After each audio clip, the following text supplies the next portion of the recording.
Now I can. Yep, me too.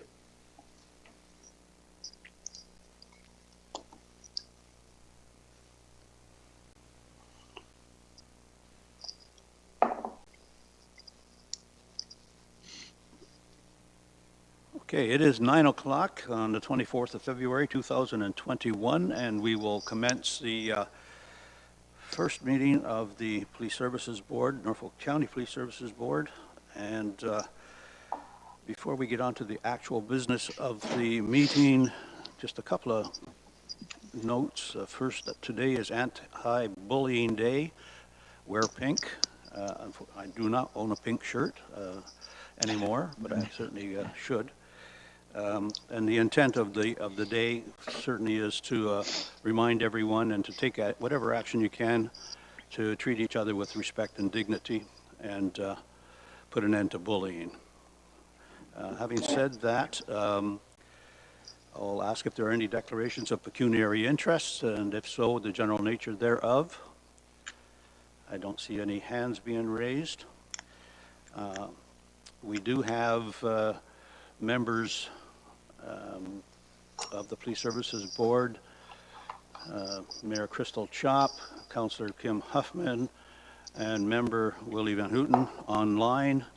We will get to our deputations later after a few more housekeeping issues. And in the room here, we have Member George Santos and myself to complement the 5 members, or to complete, the number that we need. And members of our police services, the OPP, the Inspector Rob, Scott, Christina, and John, staff sergeants. Welcome everyone. I want to remind everyone that we are being televised live streamed as well, and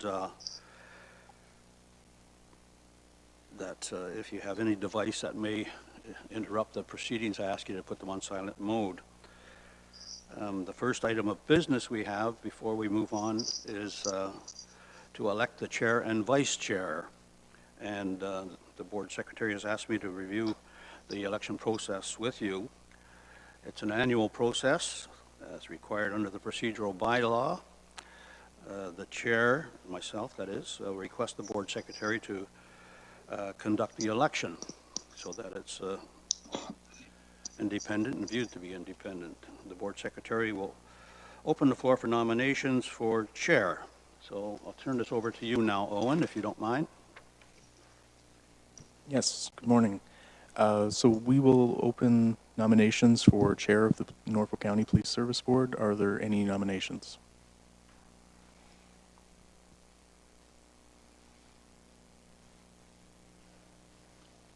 Sorry. Yes. Mr. Chair, through our secretary, I'd like to nominate Dennis Trevally for chair. Okay. Dennis Trevally is nominated for chair. Is there a second for that nomination? Yeah, Willie Van Houten seconds. Okay, so thank you all. Yes, thank you, Owen. It's my pleasure to second the motion. Great. Are there any further nominations?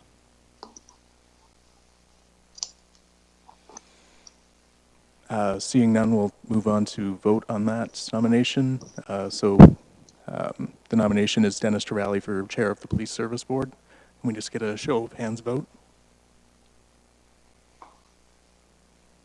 Okay, that carries. And now, thank you. We'll open nominations for vice chair of the Police Service Board. Are there any nominations? Sorry, Owen, I'd like my opposition recorded, please. Oh, sorry, Mayor Chop. Thank you. I will note that. Are there any nominations for vice chair of the Police Service Board? Mr. Van Houten? Thank you, Owen. I would like to nominate George Santos as vice chair of the board. Great. Can we get a second for that nomination? Chair Trevally? Okay. Are there any further nominations for vice chair?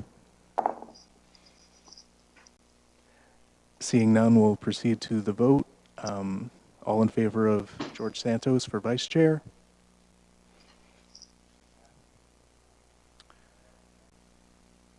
I do believe we vote under the process. So that was a majority. Are there any opposed? Seeing none, that's carried. And I'll hand the chair back.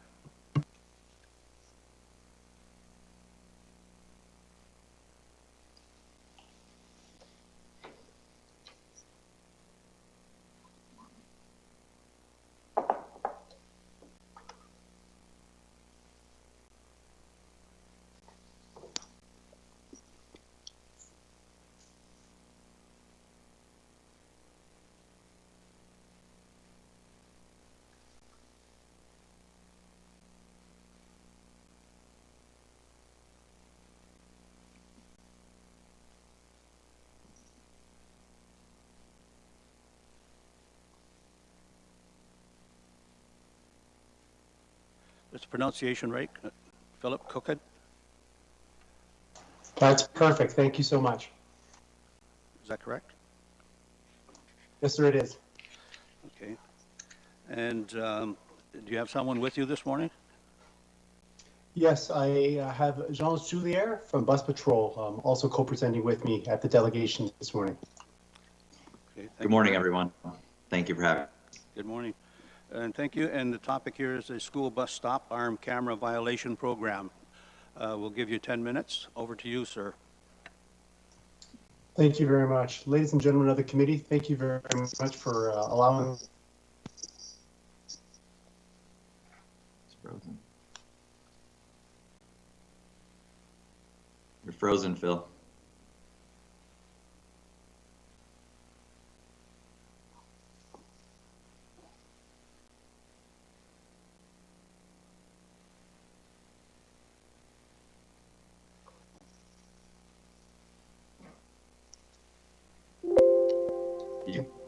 You're unfrozen now, Phil. I'm frozen now. I am so sorry, everyone. The views in Haldeman County and the rural environment are beautiful. However, internet connectivity is spotty at times. So where was I? Where could you stop hearing? My name is Philip Cookett. I'm the manager of the local school board's transportation consortia. And I'm here today to speak to you about a stop arm violation program that we have run a pilot program with twice now in Norfolk County with Jean Soulière and his company, Bus Patrol. We originally ran a pilot program back in 2016 and subsequently had a secondary program, which we started in September of this year, with the goal of providing real-time information to any officers of the law who are vehicles that are equipped with these vehicles when they catch stop arm violations. We have been working closely with Jean over that period of time to see what his technology can bring to us, and we believe we're at a stage right now where the technology is such that we would like to roll it out to a far greater percentage of our school bus fleet, as opposed to just the 2 pilot programs that we have got or we had running. Jean, can I pass it over to you to provide some additional information as to what the program itself entails? Yeah, absolutely. So thank you, Phil. Thank you, everyone, for your attention today. Bus Patrol is actually a wonderful story that started in North Bay, Ontario. I'm a technology entrepreneur from Canada in supply chain logistics with a knowledge of artificial intelligence and robust modern computing, cloud computing technologies. And I found out that people pass stop school buses, and I was pretty shocked by it. So with the partnership of the consortiums across Ontario, we actually developed the platform that is now the world's most deployed stop arm enforcement program. We're on over 10,000 buses in the United States of America, and will be deployed on over 30,000 buses before September 1st. All of this was really made possible because of all the support we had from our Canadian friends. And now that the laws have been passed in Ontario, so the laws were passed in 2017, 2018, and the regulations finally arrived in 2020. Peel Region will be launching a program that will be offering membership province-wide. So any city that would like to opt in can do so. This will be the first program that is zero cost upfront for any municipality to equip 100% of its buses. It is 100% offender funded. So there capital or ongoing operating expenses required. This artificial intelligence technology is amazing. It catches every single violator who breaks the law, and most importantly, changes behavior. And I think the best analogy I can use is that when we're driving down the highway and we see a state OPP officer, our reflex is to just hit the brake, and then we look at our speed, right? Well, imagine you have every single school bus in your community covered, and every citizen made aware of the fact that these programs are there. Ask yourselves if that would create the same reflex. And that little moment of hesitation will save a life. In 2018, during Student Safety Week, there were 6 in America during that 1 week. Adam Ranger, the Let's Remember Adam campaign in Mattawa, which, by the way, is our first launch in Ontario. I'm so proud to be able to bring this to the Mattawa region. I mean, rural communities are the ones that are most at risk of having accidents that are fatal because cars travel faster down those roads and survivability of those incidents are less. So even though most of the tickets and violations come from more urban centers, it's really those in the rural areas that need protection the most. And that's always been at the forefront of our mission at Bus Patrol. So this processing center is going to be run, all the evidence is going to be processed by provincial offenses officers. It's compliant to 100% of the Ontario regulations. And we will be installing fleets across Ontario between now all across the summer to launch province-wide campaigns, which include public service awareness campaigns, education campaigns, and finally, school transportation professionals like Phil will have access to modern, cloud-connected, AI-powered technology to keep their kids safe on their journey to and from school. And we really hope that your community will participate and enjoy the benefits that this amazing program is going to bring to everyone. Thank you very much for that, Jean. Also just wanted to specifically speak to a case that we had this past week with the Haldeman detachment of the OPP, whereby Jean's technology was able to assist us in providing not only video footage, but also still images to the constable who was reporting or investigating the stop arm violation. As a result of those videos and still images, they were actually able to pursue charges to not only the owner operator of the vehicle, but the driver themselves, which was our first in our particular area. So a small win for what could be a very large positive story for all of our communities.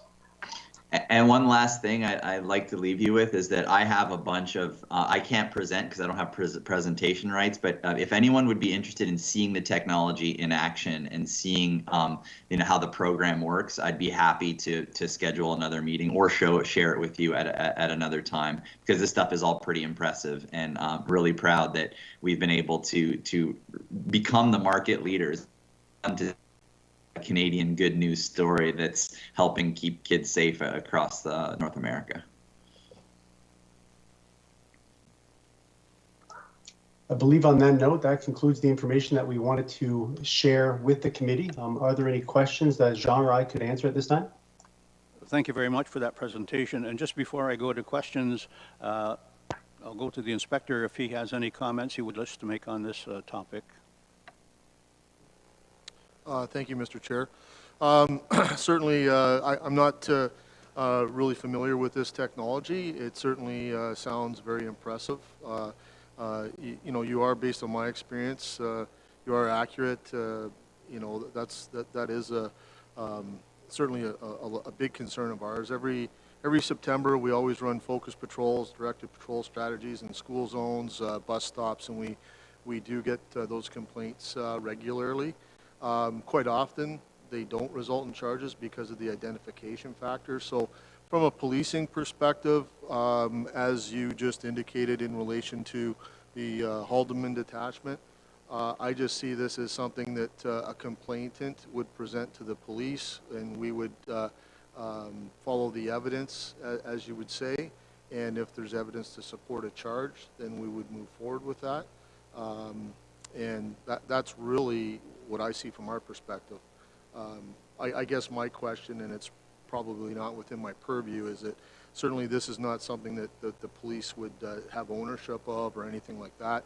It'd be merely we get provided evidence of a violation, and we take it from there. How it's funded, maintained, and all that, I'm sure that's questions that someone else may have. Thanks. Thank you, Inspector. And then I saw Member Van Houten's hand first. Willie? You're on mute. sir. You have to unmute yourself there, Willie. Okay, sorry about that. Certainly, thank you, Mr. Chairman, and thank you for your work on student safety, that's for sure. Just a couple questions. First to Phil, maybe in regards to how many buses did you have in the Haldeman, I guess it's in the Haldeman Norfolk Brant area with these cameras on the arms since 2016? And just maybe a little more clarification, there's zero upfront cost, right? And I heard some of it on the radio this morning. I guess it gets paid for by fines. It kind of zeroes out. Just if you can give me more clarification on that. I'm trying to learn how this works. No problem. I'll walk you through how it all works. So Bus Patrol essentially enters into agreements with cities. We automate the entire evidence process. It is put in front of a provincial offenses officer who approves the ticket. That ticket is then mailed, and the offender actually gets to view the evidence used against them and they get a car passing a stop school bus, at which point they are offered to pay their ticket immediately, which 95% of people do by viewing the ticket. The money then gets deposited to the local jurisdiction's account or regional account, depending how you guys are set up. And then Bus Patrol invoices for its services, which are to be paid exclusively out of collected revenue. So at that point in time, there's never an unfunded mandate. There's never any liability to cities if there is no ticket revenue. And really that's key to being able to equip 100% of the fleets in the more rural areas. Because we, as you know, Bus Patrol knows that, you know, we're a private enterprise that's offering services to government. And we understand that in some areas it wouldn't really drive a good return on investment. But if return on investment is your only measure in this business, then I think it's misguided, right? So how do we make sure that we get the full every child in Ontario covered? Well, it's by making sure that communities like yours don't get left out of important safety programs. Because things like red light and speed, they save lives, those automated enforcement programs, but rural communities have been left out.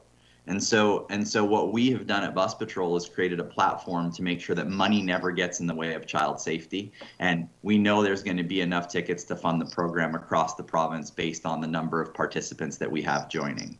So there is no catch, there is no money, there is no bill that is paid outside of what is collected from people who carelessly put children's lives at risk. And to your question about the Brantford buses, in the first pilot in 2016, we had 2 buses equipped. We had a total of 12 equipped across the province. We had some in Sudbury, North Bay, Mississauga, Kitchener-Waterloo, Brantford. The average was 1 violation per bus per day across all of that. There are over 15,000 buses in Ontario. So that would allude, you know, if you look at it, it's maybe 15,000 violations a day across the province.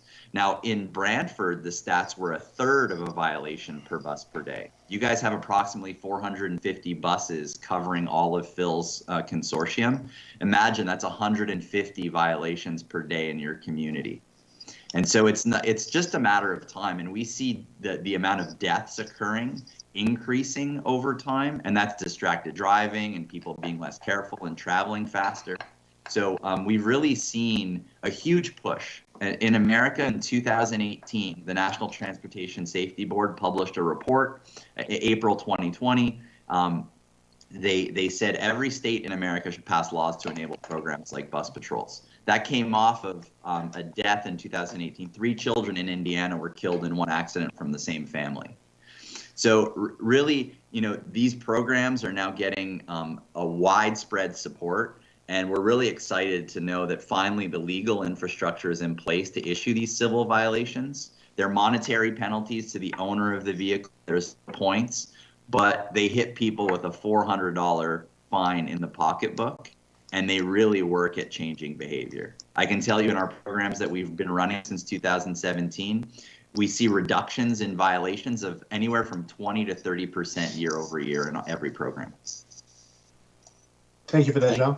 Willie, to answer your question as well about the number of buses we have equipped, currently with our pilot Bus Patrol, we have 2 vehicles equipped per county. So 2 in Brantford, 2 in Brant County, 2 in Norfolk County, and 2 in Haldimand County. And we originally had 2 buses back in 2016 equipped with the technology just so we could, again, get a feel for it, see what it could produce for us. Anything further, Thank Willie?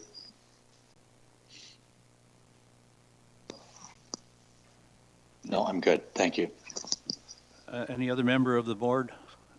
Member Santos. Good morning, Mr. Chair. Gentlemen, thanks for your presentation. The first question I have, and I don't know, Phil or Gina, if you want to answer this, but minus 30-degree weather, do these cameras work? It's a great question. Yeah, actually, when we started our testing, our first unit testing in 2015, we did it in the winter in North Bay, Ontario at minus 40. And so we're a bunch of aerospace, military, and transportation geek engineers who have built a really cool platform that can operate in any kind of climate that Canada has to throw at us.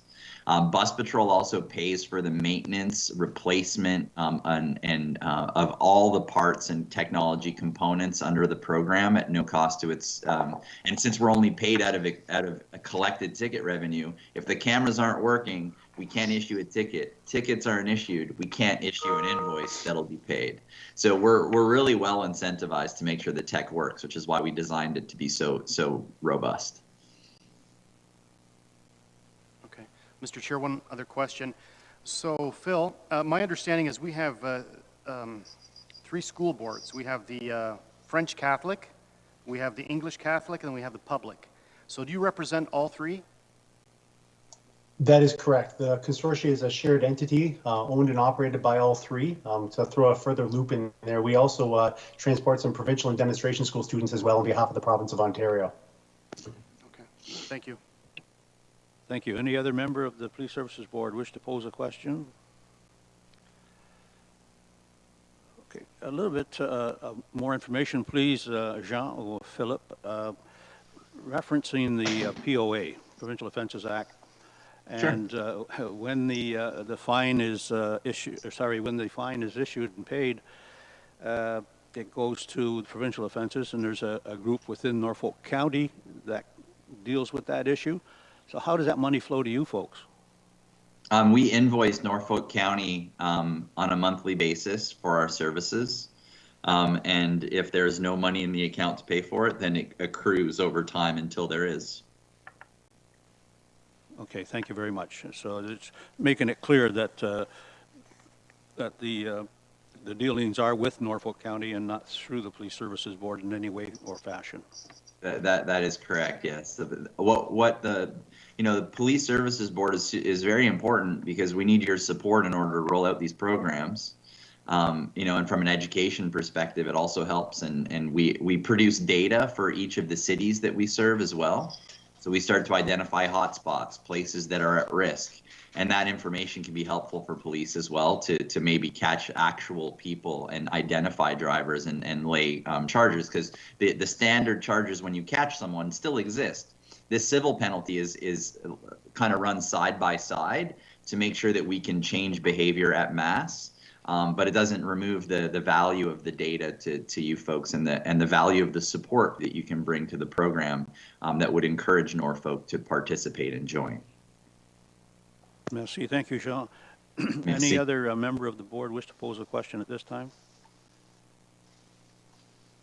Okay. Seeing none, I thank you very much for your presentation. I'll put the inspector on notice that going forward in our statistical reports, we may be looking for something in this fashion. As we'll have to have a chat about how that might happen, but we'll certainly keep our eye on it and advocate for you whenever we can. I assure you of that. So thank you very much for your presentation. Any last comments you want to make, Philip or Jean? Nothing at all other than thanking the committee for their time this morning. Thank you all so much. And again, I want to offer my help and further education or presentations for anyone who's interested. You can reach out to Phil. I'm happy to do a web conference and walk you through some interesting stuff. But thank you so much for your time this morning. And I wish you all a safe day and end of week. Talk soon. Merci. Thank you very much. Have a good day, Yes, gentlemen. Goodbye for now. That then takes us to our second presentation of the morning. And that deals with the marijuana issue, the ongoing marijuana issue. And we think we have Orville Slack on the line there somewhere.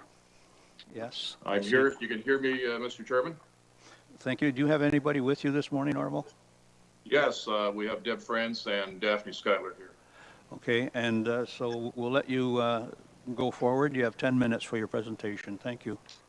Thank you, Mr. Chair. Well, first, on behalf of Deb France, Daphne Schuyler, and myself, Orv Slack, I would like to thank the members of the Police Services Board for giving us an opportunity to speak with you this morning regarding the community safety issues that are surrounding the illegal cannabis cultivation in Norfolk County.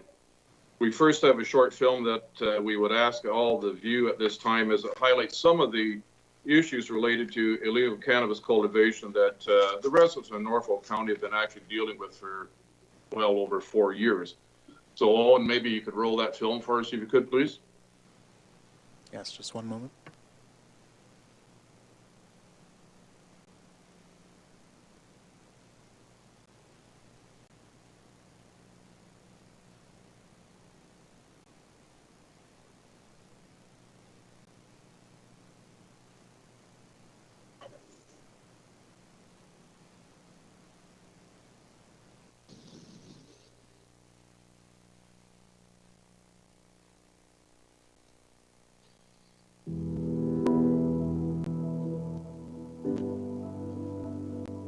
The primary focus to begin with, Jeff, was the illegal storefronts. As we closed those storefronts and conducted enforcement actions against them, we've shifted our focus obviously to the online space. And now in the last few months, we've really shifted our focus to where the illegal cannabis is coming from, and that is these illegal cannabis production sites. This site here is actually authorized under Health Canada under the personal and designated production regulations. And it's authorized for approximately 1,600 cannabis plants. As you can see, we're going to be well in excess of 1,600 plants, more like in excess of 20,000 plants. And this is typically what we find around the province of Ontario with their illegal production. Commonly, we find, a great deal or a great number of workers that are working on the site, some of them migrant workers. What's sad is that they typically are living in very squalid living conditions. The other thing to keep in mind is all of this is not regulated. There's no inspection here to know what type of pesticides, and in a lot of cases we're finding illegal pesticides being used, where that wastewater gets dumped and the impacts of that. You'll see there's significant mold issues around here. There's those type of factors, but that's where we're working with the Ontario Fire Marshal.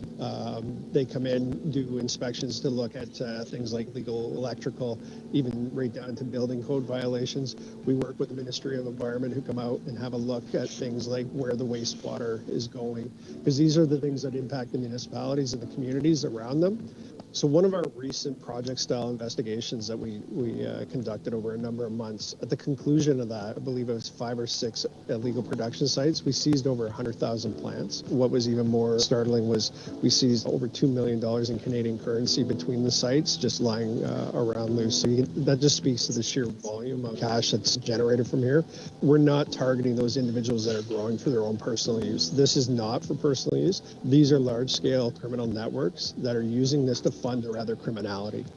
So whether that be synthetic drug trade, whether it is human trafficking, there's a lot of other concern. When you look at the sophistication and how organized, this is just one arm of their criminality, and they use it because they think it's less risk.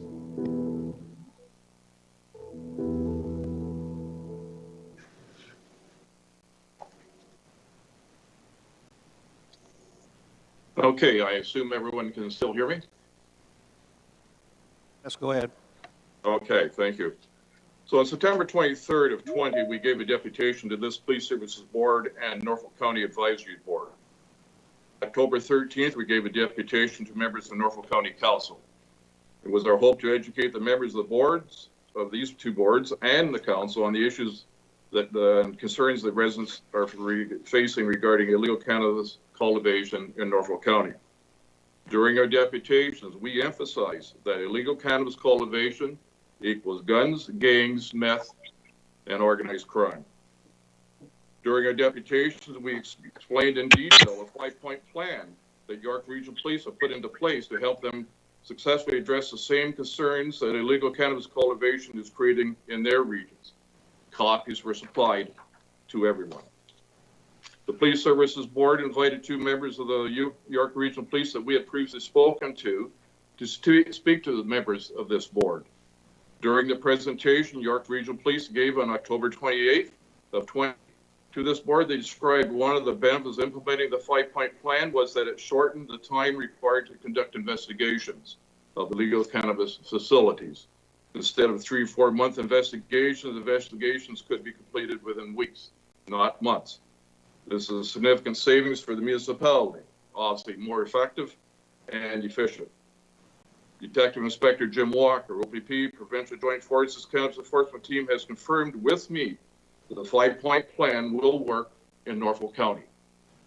It is appreciated this board contacted Health Canada and York Regional Police. However, my question to members of council that sit on this board, what have you done with this information?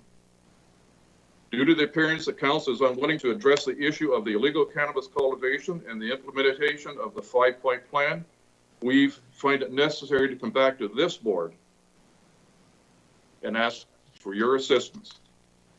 Following Norfolk MP Diane Finley has recognized the seriousness and the scope of this problem and initiated an online cannabis petition. MP Finley notes that the loopholes in the current legislation are affecting, and I quote, the health and safety of residents. Residents of Norfolk County who live near these illegal facilities wish to remind you that they are living in constant fear and subjected to intimidation. And I ask you to listen very carefully. Communities spread across the province face threats from violence associated with illegal crime activities, from human trafficking to the impacts on the environment, including the quality of life, when surrounded by large-scale illegal cannabis facilities. This is organized crime at its highest level. These are not my words. These words are from Detective Inspector Jim Walker, head of the Provincial Joint Forces Cannabis Enforcement Team. Considering the comments from Detective Inspector Walker, OPP, and Diane Finley, MP for Haldeman Norfolk, regarding the public safety issues which illegal cannabis creates, I ask how members of this Police Services Board or Norfolk County Council can remain silent on this issue. Based on information supplied by Health Canada to this, Norfolk County has a possibility of 130 designated grow sites or more. Jim Milson, Norfolk bylaw, acknowledged that they are aware of 100 of these sites. Considering the safety concerns associated with these sites that have been raised by residents of Norfolk County, Detective Inspector Jim Walker, OPP, and MP Diane Finley, I would ask that you listen carefully to the following. OPP report that from July 1st till October 15th of 20, the number of warrants executed by the OPP with respect to illegal cannabis enforcement in Ontario are as follows. Central Region, 25. East Region, 24. West Region, which includes Norfolk County, 3. I wish to remind you that the first warrant or raid in Norfolk County, which was east of Renton last year, was initiated in British Columbia, not by Norfolk County OPP. The second significant raid in Norfolk County, located in Wyndham Road 12, where $2 million worth of cannabis was seized, was initiated by York Regional Police, not Norfolk County OPP. Norfolk County has 130 sites as listed by Health Canada, and I would suggest there is no other county degree of proliferation or concentration of designated grow sites. Based on the public safety concerns raised by the residents of Norfolk, Inspector Jim Walker, OPP, and Diane Finley, MP, we make the following request from this board. Number 1, we ask that service from the OPP why they are paying so little attention to illegal cannabis cultivation in Norfolk County. It is an obvious community safety issue. OPP must put more resources into Norfolk County to help address this issue. In 2018, there was 38 illegal grow-ops in Norfolk County. 2019, there were 70 illegal grow-ops. And in 2021, as you can hear, you already heard, we're well over 100 and possibly as high as 130. Members of this Police Service Board must acknowledge that for Norfolk County and the OPP to continue just has been disproportionate to the scope of the problem is not working. It is recognized that when a municipality does not provide any pushback against illegal cannabis cultivation, those individuals choosing to set up shop move into those areas. Detective Inspector Jim Walker shared the same belief during a recent conversation I had with him. Inspector Varga, Chief Superintendent John Kane must provide the residents of Norfolk County an explanation why the OPP response has been disproportionate to the scope of the problem here in Norfolk County. The second request of this board is that we ask the Norfolk County Police Services Board in a public forum, meaning at a council meeting, strongly advise the members of Norfolk County Council to implement the 5-point plan. To date, there has been no significant steps taken to the implementation of this plan. We would ask that the members of this board to advise Norfolk Council and county staff that they be required to submit a report every month, updating members of the public as to the progress they are making as they work towards the implementation of a 5-point plan. I wish to remind members of the Police Service Board of their strategic business plan for 2020 up to the year of 2022, which sets out a list of priorities and objectives. The first priority reads as follows. The Norfolk Police Services will reduce the unlawful sale, distribution, and production of illicit drugs. The Norfolk County Police Service Board recognizes the connection between illicit drug crime levels, the number of property crimes, and the local effect on the national opioid crisis. Reducing illicit drug crime will increase the community safety, security, health, and prosperity of the community. You have much more to go, Orville? Do you have much more? No, that's fine, sir. Thank you. Thank you very much. Good timing. Thank you for your presentation, and I'll go to the members of the Police Services Board for any questions that they want to pose to you. Members? Member Santos. Thank you, Mr. Chair. Mr. Orville, just three quick questions. First question that I'm going to ask you and your group is, during your deputation, you mentioned concerns regarding public safety. Can you provide me or the members of this board from a Norfolk perspective and illustrate specific safety issues that affect the residents of Norfolk County? Certainly, Mr. Santos. One thing I'll draw your attention to is that we've had a couple LPAT hearings related to two grow facilities in Norfolk County. If you look at the victim impact statements for each of them, one solicited 20 residents to respond, the other 30. That's a total of 50 residents impacted by these two sites.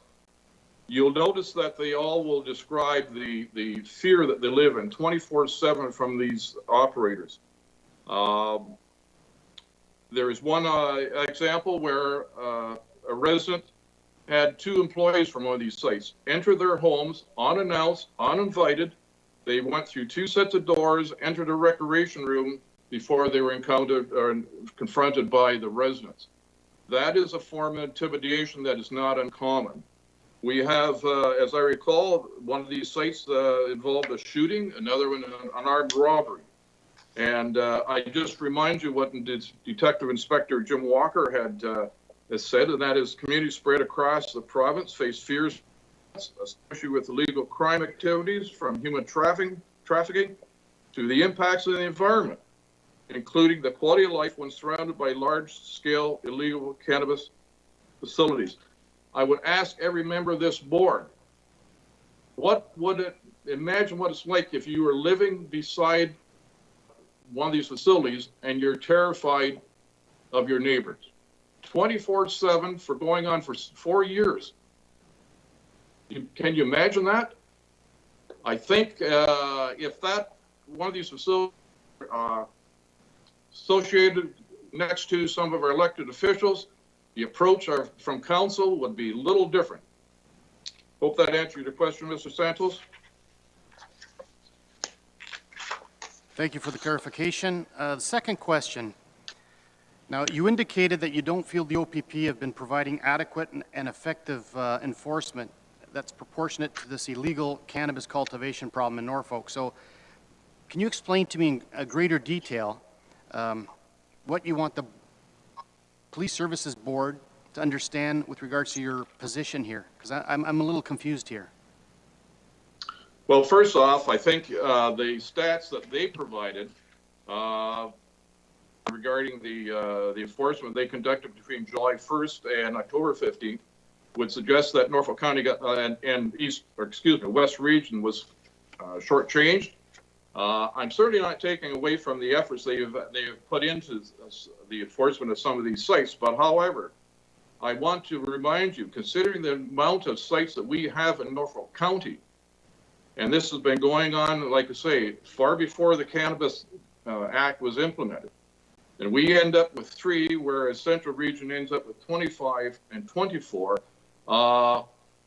That suggests to me that we're not getting the attention that this county deserves, considering the amount of facilities and illegal growth sites we have in this area.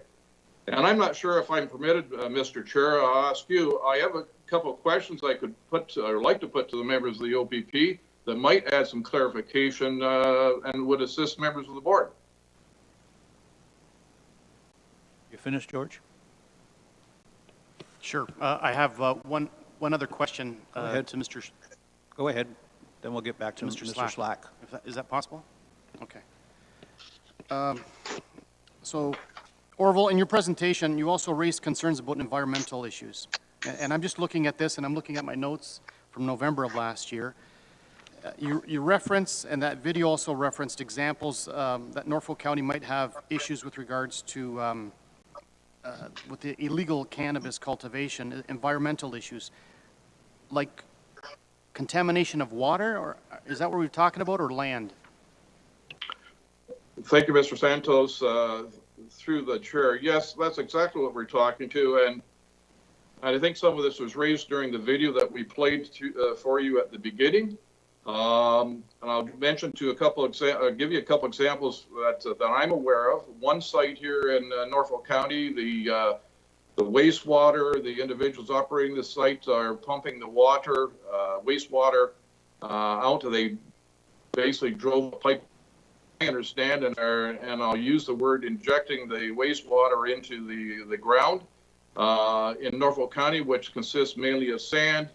I think we all know what happens when you pour a bucket of water on sand, it disappears. And so if we're injecting or getting rid of wastewater in this fashion, the question begs to be asked, how long does it take before an aquifer is contaminated? And if an aquifer is contaminated, it covers a lot of area. And I just pose the question, if council is not addressing this in an adequate fashion, who's going to end up trucking in water to replace the potable water source for some of these people that live in rural Norfolk?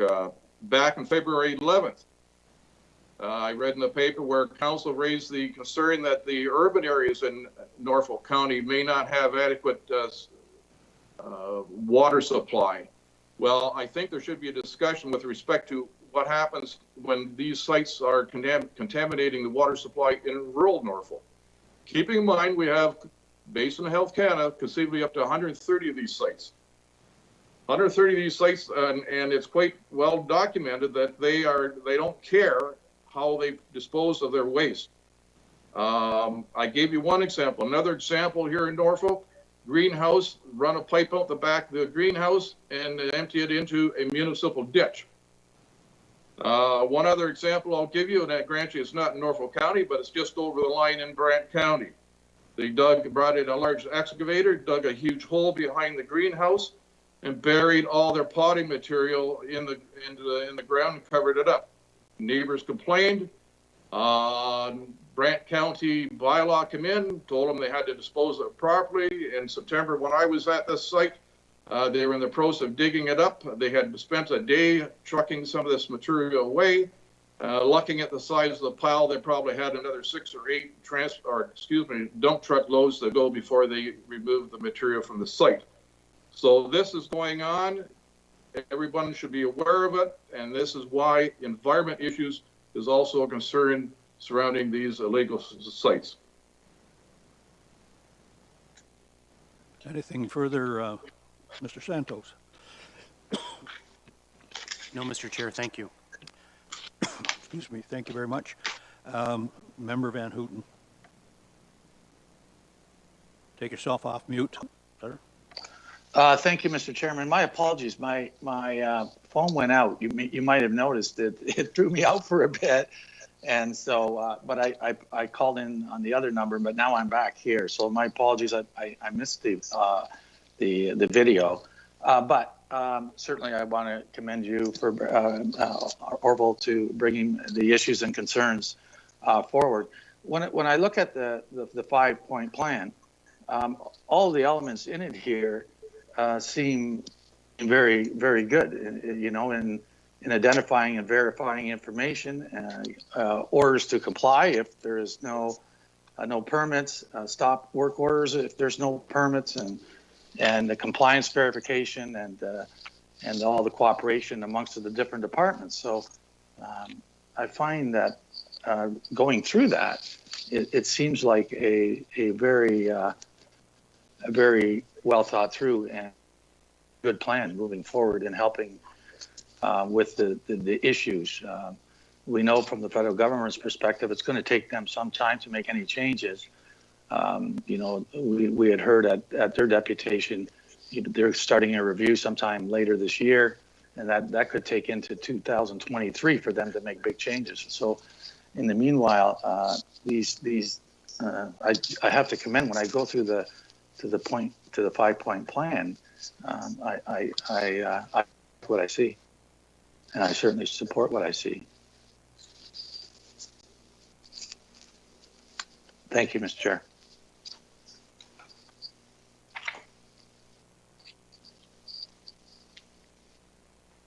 Are you finished, Willie? Yes, thank you. Okay. Sorry.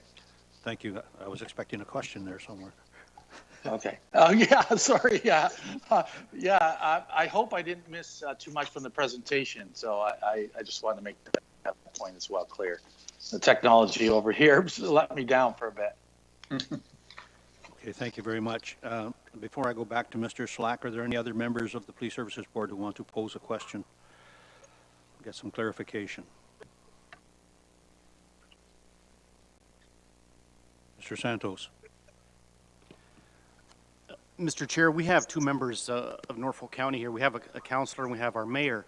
I mean, this issue has come up 3 times, at least in the last time that I've been around for the last several months. So my question to the councillor and to the mayor is, what is Norfolk County doing? Because ultimately, as a police services board, we're an advisory board. We advise Norfolk County, and that's our role. So my question here, that we have the mayor and the councillor, I would like some answers. So Mayor Chop and Councillor Huffman, if you could kind of shed some light on this, I'd appreciate it. Thank you. Thank you, George. Before I go to any, and I saw Councillor Huffman's hand go up, but before I go to them, just to clarify a point, we do not advise Norfolk County. We are a standalone board under the legislation, and that's how we operate. From time to time, we may make a presentation to Norfolk County with some suggestions or recommendations or updates, as the case may be. We certainly do not advise them. Councillor Huffman, I saw your hand.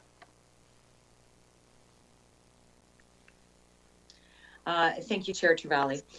My question to Mr. Slack is, have you noticed any difference in terms of with now having Supervisor Milson in place with the bylaw department? Do you feel that there's a little bit more cohesiveness between, I mean, I really like the sense of the 5-point plan. To me, it's just common sense. I've said this from the very beginning. It just didn't make sense to me that if someone wasn't following the rules, why they're not shut down. It just doesn't make sense to me. Have you found an improvement with working within the bylaw department? Through the chair to Councillor Huffman, I'm not sure if I can speak on that other than it is based on my knowledge. I think it's my understanding the team being the bylaw officers, the feedback I'm getting is certainly pleased and encouraged with having Mr. Milson as their leader. I think there's more cohesiveness, as I understand from my perspective. I'm outside looking in. I think that is very positive. I also, though, think that one has to be realistic and fair to these people.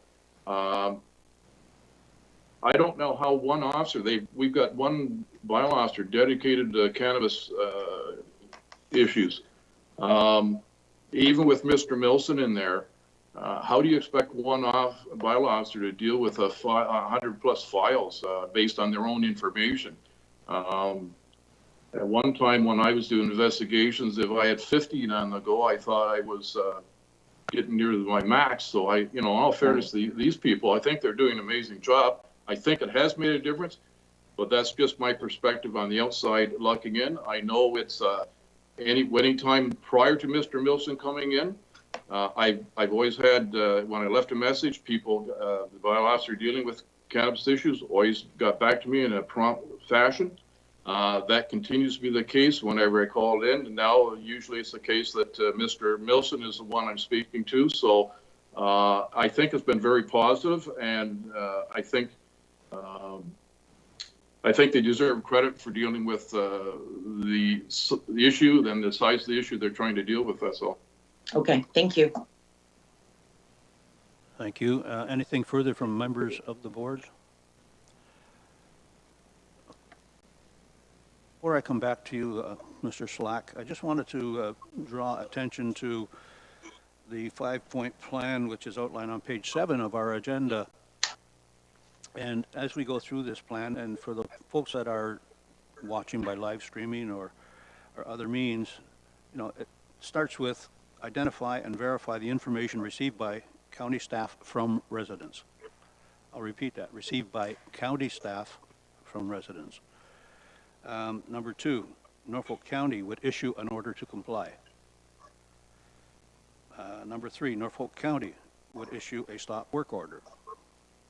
Number 4, compliance and verification. Members of bylaw, building, planning department, fire department would attend the site to ensure requirements have been met.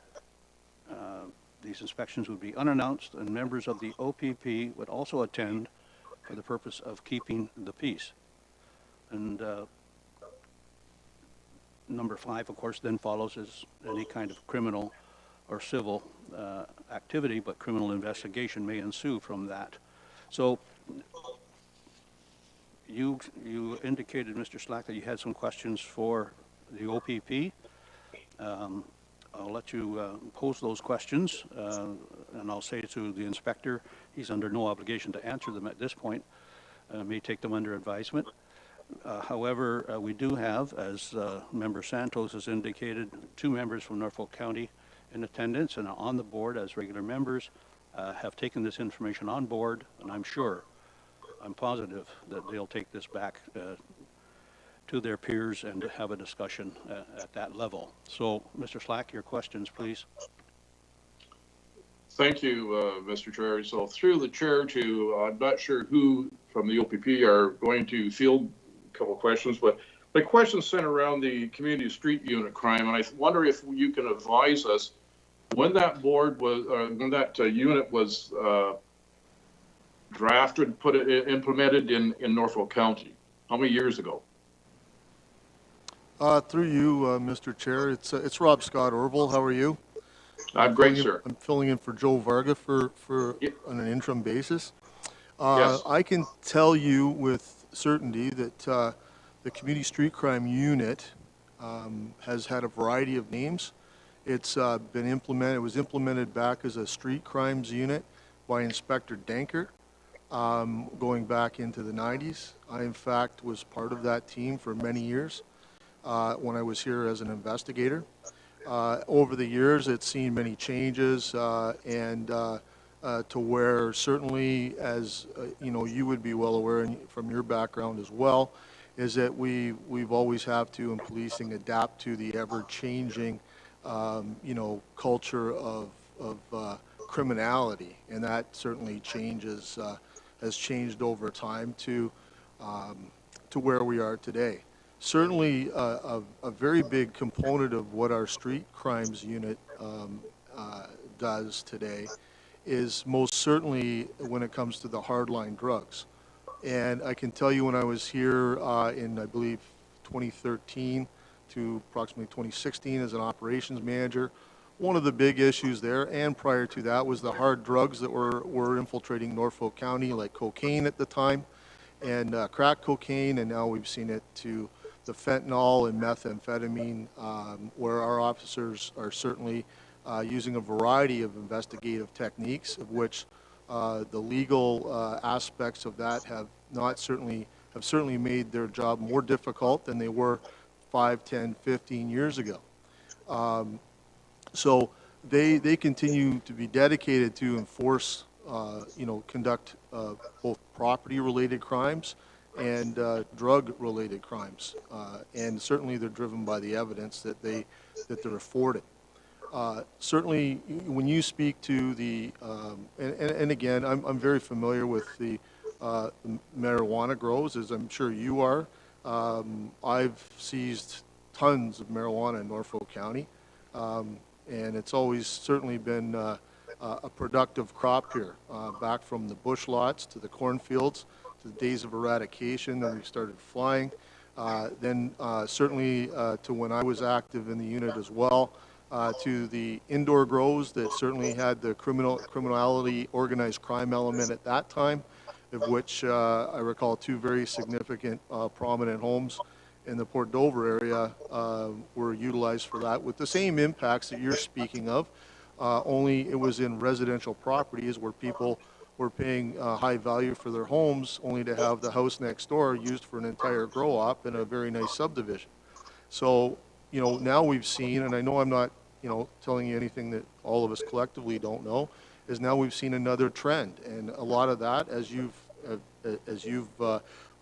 quite clearly identified, it's been a change in the legislation once again, and that surrounds the the licensing of growing marijuana. So now we find ourselves in a place from not only policing, dealing with the hardline drugs that it's all intertwined with, as Jim Walker has said, financed through not only the medical marijuana grows or legalized grows, but it's all intertwined to property-related crimes and other violent criminality. So I think it's once again this idea of a collaborative approach is something that we have to work collectively with our municipalities and the police. There's no one solution. All of us collectively don't have infinite amount of resources to dedicate to all these problems. And I won't speak for the municipality, but I know they have many other pressures, as do we. But that's not to say that, we're not taking notice of some of these. I think the five-step approach makes sense. It makes sense for a variety of reasons because, for us to go in as police to do some of these checks is certainly a breach of a lot of legislation. And if others are in a position to utilize their legislative authorities through fire building inspections and so on, and then come upon information, it certainly then lends itself to more involvement from the police. And as you indicated, from my perspective, as a York regional officer said, certainly would expedite investigations for sure. So it's certainly, from the enforcement side of it, it's a lot of waters to navigate to get to inside of perhaps a grow op to show the contraventions of the legislation. However, if someone else has other authorities and finds themselves there, then it's a different river that we would navigate to get into the legal justice process. So I think the work that your group has done in relation to that five-step program, that certainly it's a collaborative approach. I know back when we were dealing with the, I believe, what was the Medical Marijuana Production Act, or the predecessor to the legislation as we know it today. I know I was with Zon Corvette and did considerable research in relation to possible bylaws for Norfolk County and where they would allow those type of grows. And we've seen an evolution from that as well. I know Ottawa back then took the approach that they didn't want licensed grows, not the same as today, it's a little bit different, in the rural areas because it was taking up prime agricultural land. Some areas chose to, have it in industrial areas where it could be better policed. So I think with those in line, this is new legislation to us as well. And they're certainly time consuming and costly. And I think you've hit those points is when you have to take down, a $20,000 grow operation and dispose of that product and prosecute it, not only the physical resources, but the other logistics around it, it is costly. So I think the proactive approach and coming up with something moving forward, this isn't something that we as the police, I think, own in its entirety. It's not something the municipality owns in its entirety, but we certainly have to, and we're handcuffed by a lot of legislation and certainly other enforcement areas beyond the scope of the police and municipalities that certainly these weren't forecast when legislation was changed. So I know it's a general overview, but I think we're moving in the right direction. We as the OPP are always willing to work with our community partners, but it was like the indoor grows. The whole concept behind eradication and flying around a helicopter at the price tag that cost, sure, it was a lot of fun for me and being in a helicopter, but it was to drive the marijuana grows inside. Well, we accomplished that, but at what cost? Then we had residential homes being converted to greenhouses. So, and presented all the same from my perspective, all the same hazards and environmental issues, electrical issues within a neighborhood. Now we've got it on a larger scale out in the countryside. So I hope I've answered your question. I'm alive to these concerns. I very much am, but we're not going to get the solution overnight. But I think certainly the work that's being done, but certainly I can't, I'd love to see more bylaw enforcement ownership, but that's not my purview to say because I'm alive to the fact of the pressures of the municipalities. Same as we have pressures as well. So I don't know if this answered your question. Thank you, Inspector. It's partly, but I listen to what you say, Inspector, and I appreciate what you're saying, but I'll also mention to you that I read in the paper that Chatham-Kent, who is not part of the Provincial Joint Forces team, from September to January, they were able to take down $25 million worth of drug trade in that Chatham-Kent area. They're dealing with the same challenges as the OPP are, and I would suggest they'd have less resources than the OPP do. Yet I don't read the same headlines for Norfolk County Inspector. So having said that, I'll get back to what I started to ask you with dealing with the Community Street Crime Unit. When this was implemented back in the 90s, I know the number of the officers assigned to that unit. Has that number changed at all, Inspector? I believe back in the 90s, there were 2. And I don't know if you want to disclose how many there are assigned to that unit now, sir? For operational reasons, no, but there's much more than 2. I know the answer, but I won't disclose it either. But I'm suggesting that considering the workload that this unit has to deal with, and the fact they were put together, and correct me if I'm wrong, Inspector, they were put in place to deal with street-level crime, drugs and property crime. Is that correct, sir? That's correct. Okay. And I can only imagine that their workload has gone up. It hasn't gone down over the years. Is that correct, sir? You nailed it. So then, is it fair to dump the issue of illegal cannabis cultivation of Norfolk, considering we have the number that we're dealing with, dump that in their lap, sir, and expect that it's going to be adequately addressed? I don't see that working out very well. How about you, sir?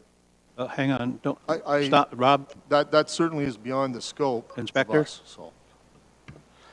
Okay, we're a little bit off the topic in terms of street crime and street team versus the grow ops, which are illegal. Anything further you want to add on that specific topic, Mr. Slack?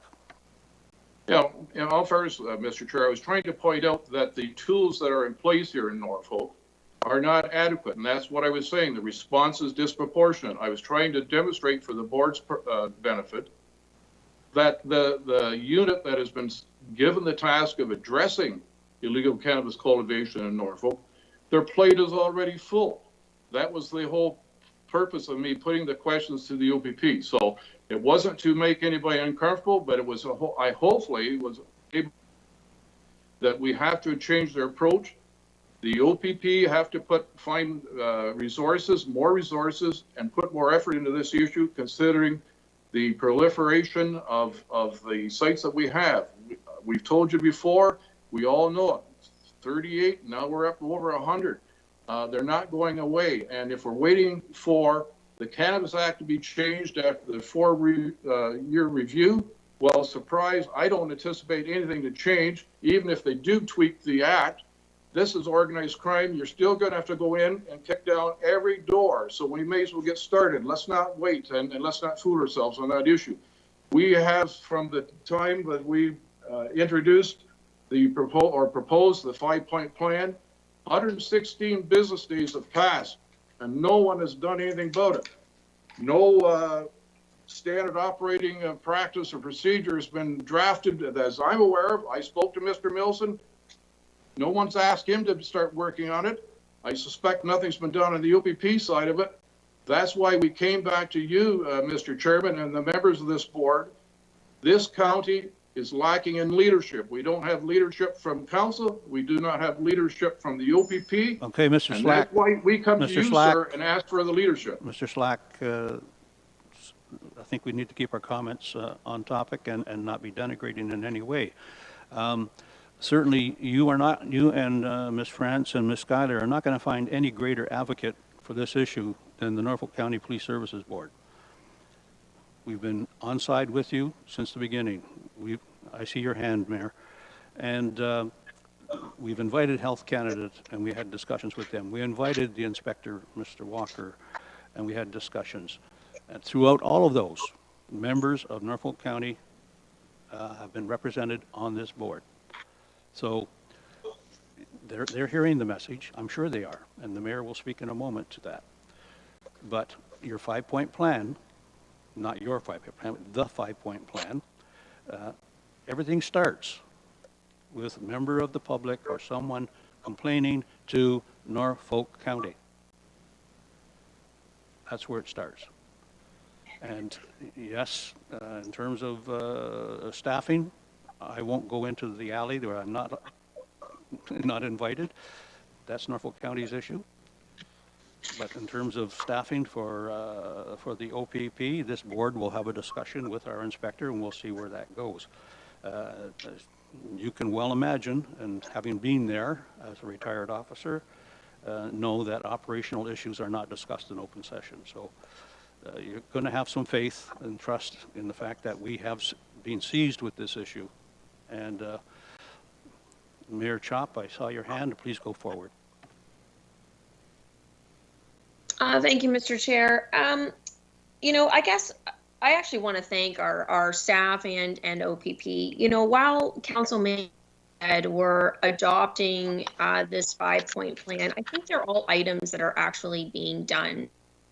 We can spend time drafting standard operating procedures, or we can keep putting, the limited resources that we have, boots on the ground. But when I say limited resources, I also want to thank the taxpayers, because by my estimation last year, when you factor in planning staff, fire, bylaw, building, 1.5 bylaw officers that are dedicated to this file, plus their supervisor, Mr. Milson, that's now, working diligently on the cannabis issues. It is an enormous, and our in-house, our solicitor, as well as we've also used outside legal counsel. We're spending likely more than $400,000 a year on this matter. So to say that council does not view this as a concern, I don't think is remotely factual. In fact, I think this council has consistently defended this position regularly when zoning challenges have come forward and so on. I wish we had a magic wand, but we don't. And it's not just Norfolk County that this is happening in. It's happening in other municipalities. And I'm sure that OPP can attest to that as well. This is a huge problem, not just across the province, but across the country. In fact, we had a lot of attention just recently, between the work between OPP and our planning staff. We actually had one of the largest prosecutions and fines, in the history here in Ontario for this matter, with the matter that had gone to the Land Planning Appeals Tribunal. And so, to say that we're not focused on this matter, I don't think is fair. And so, even from my own perspective, as far as changing policy and legislation, which is another matter, as we've heard today, that needs to be dealt with, I have consistently at every single conference that I have gone to, I have spoken with the ministers, I have made presentations with the Attorney General, and I can guarantee that's more than any mayor in any other municipality in this province. I have consistently, every single time, at every conference I have gone to, tried to advocate to get changes to that legislation. So I find it really difficult to keep coming and from the same participants being bashed over and over and over again that council and OPP doesn't support this matter because we didn't adopt a 5-point plan, or Mr. Milson says he's not being directed. That I find hard to believe. Mr. Milson is the supervisor. We brought him in specifically. He has ties to OPP. He's a retired OPP officer. He understands how to get the two divisions working together. And that's what we're trying to do. And we will continue to pour our resources into this as we have. Thank you. Do you have a question at all, Madam Mayor? I was addressing Mr. Santos' question to me earlier, Mr. Chair. Thank you very much.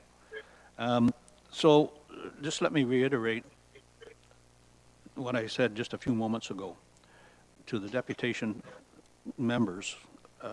You're not going to find a greater advocate for the issue than the members around this table, and that includes the two members from council. And if you just heard the mayor, they are seized with the issue. It starts with them in the 5-point plan, and it involves numerous staff, not the least being building and fire and bylaw.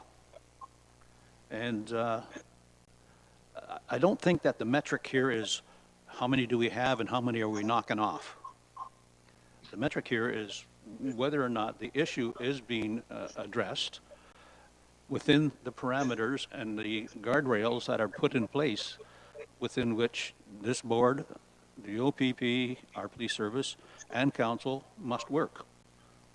And if it were as simple as kicking the door down and taking them out, that would have happened a long time ago by all the police forces across Ontario. But we know that that just cannot happen. So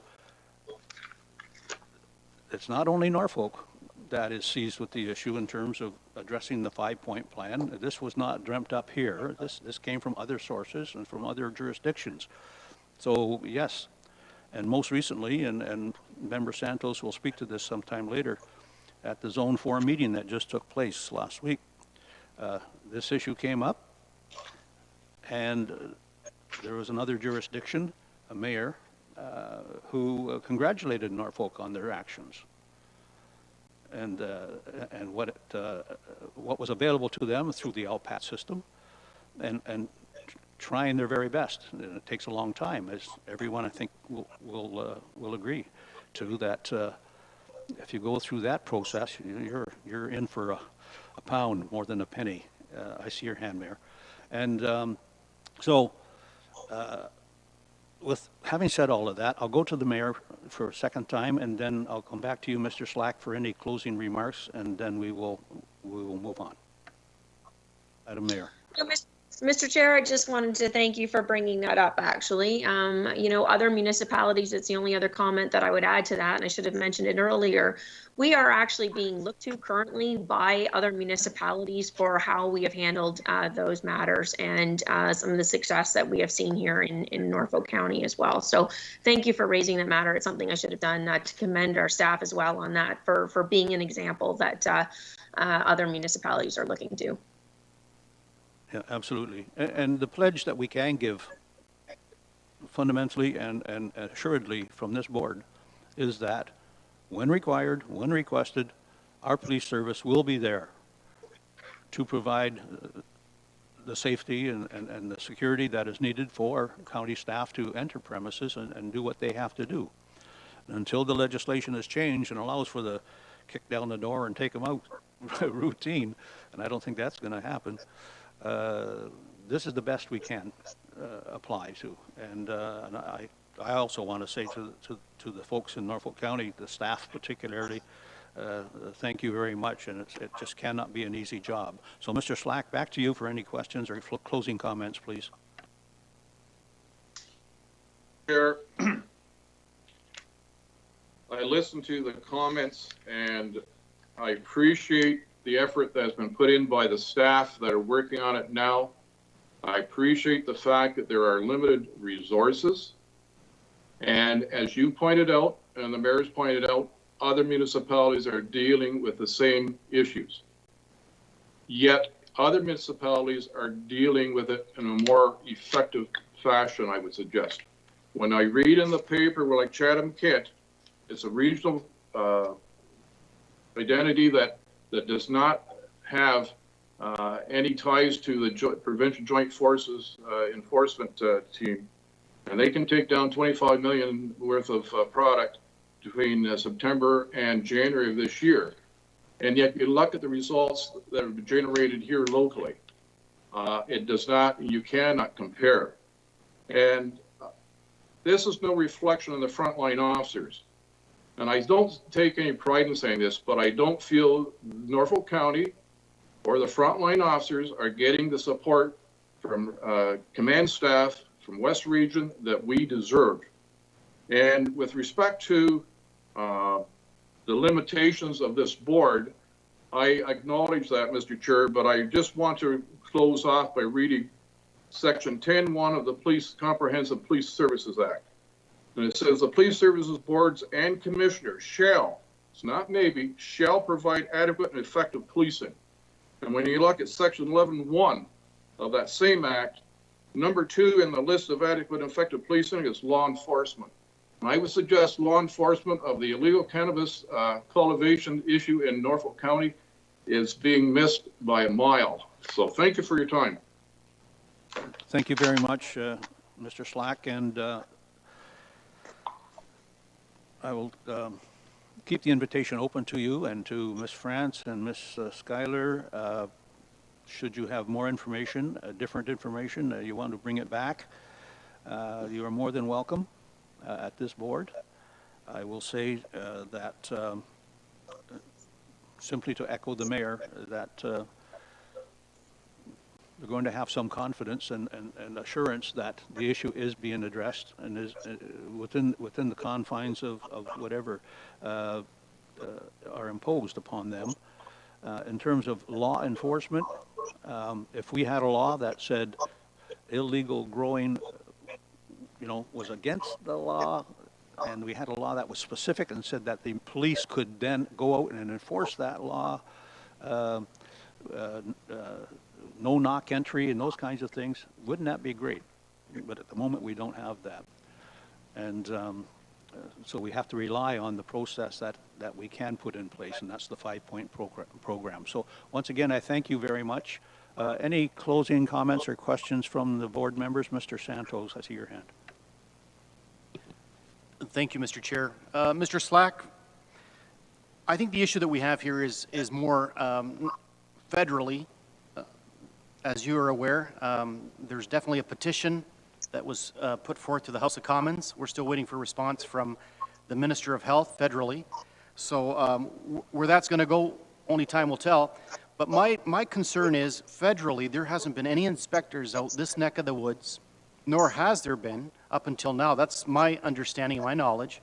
And our mayor might tell me any different. But at this point in time, it's unfortunate because these federal inspectors have the right to confirm or deny what's taking place, and that's not happening. So we have a major issue federally, and we don't have great leadership in that respect. So I just wanted to close by saying that. And also, I want to thank you for your time and effort in keeping this issue up front. And it's definitely an issue that shouldn't be on our back burners because it's affecting us all directly or indirectly. So thank you very much, Orville and Debbie, and I believe Daphne. Thank you very much. Thank you. Thank you very much, everyone. I was remiss following the last presentation to get a mover and a seconder to accepting that presentation. So if I could have a mover, Mr. Santos, a seconder, Councillor Huffman, that the presentation from Philip Cookett of the Student Transportation Services, Brent Haldeman, Norfolk, regarding school bus stop arm camera violation program be received as information. All in favor of that? Thank you very much. That's passed, Owen, unanimously. And then most recently, a mover and a seconder, please, for the deputation of Mr. Orville Slack, Debbie France, and Daphne Schuyler regarding illegal cannabis follow-up as be received as information. All in favor? Thank you very much. That passed unanimously. That then takes us to the approval correction of the Police Services Board meeting minutes, item number 5 in your agenda. If there are no errors, corrections, or omissions, we'll accept those as adopted and presented. I don't see any. Thank you very much. Business arising. Any member wish to bring forward any business arising from those minutes? Seeing none, we'll move on. Correspondence, item number 7 in your package. We have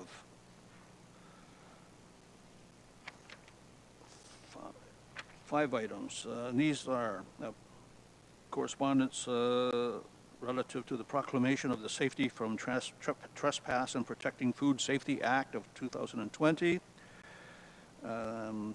from the Ministry of Agriculture Rural Affairs, the extension of temporary exemptions under the Police Record Checks Reform Act of 2015, the publication bans on sexual violence cases, amendments under the Emergency Management and Civil Protection Act, and lastly, a timely access to bail hearings. These are correspondence that have come forward. Anyone wish to address any one of those items or more? Mr. Santos. Thank you, Mr. Chair. Page 25, the memorandum sent, I believe, by the Assistant Deputy Attorney General for Criminal Law Division. So, Mr. Chair, the question to our Chief of Police is, have they been notified and made aware of the regional sexual violence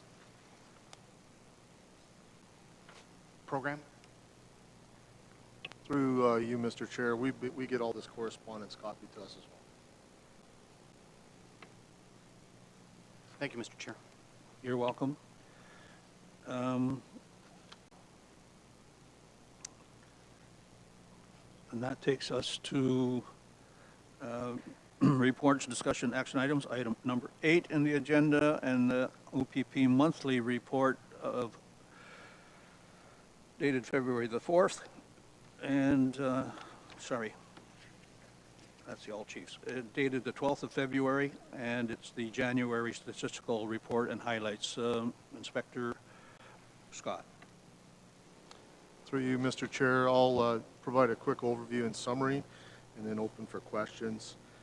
Speaking in relation to overtime, we were only dealing with the month of January, just a slight increase in overtime spent from 20 to 21 in January. The Crime Stoppers reports there for your purview. When you look at, again, our provincial, or from 2021, our dedicated time overtime from 21 municipal hours up from 2020 to 513 hours in the provincial number. However, is down 94.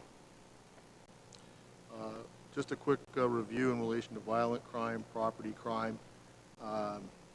All these in our drug crime, all have been, we've seen negative reductions. Again, there's certainly the current state that we're in with COVID, is driving some of those numbers as well. Just keeping people in. We've seen a few hot spots here and there, and I'll address a couple in the focus patrol area. And certainly our collisions are down overall by 7.9% as well. Keeping in mind there, with the exception of the last few weeks, we've had a pretty mild winter, and certainly with some of the lockdown protocols that have been placed, less traffic on the road. Certainly officers are out there making vehicle stops as required and taking appropriate enforcement action, but there have been a few impacts in relation to what I just said there. When we look at our local board monitor issues, in January we saw 13 rides, 8 seatbelt checks, and 21 for a total of 21.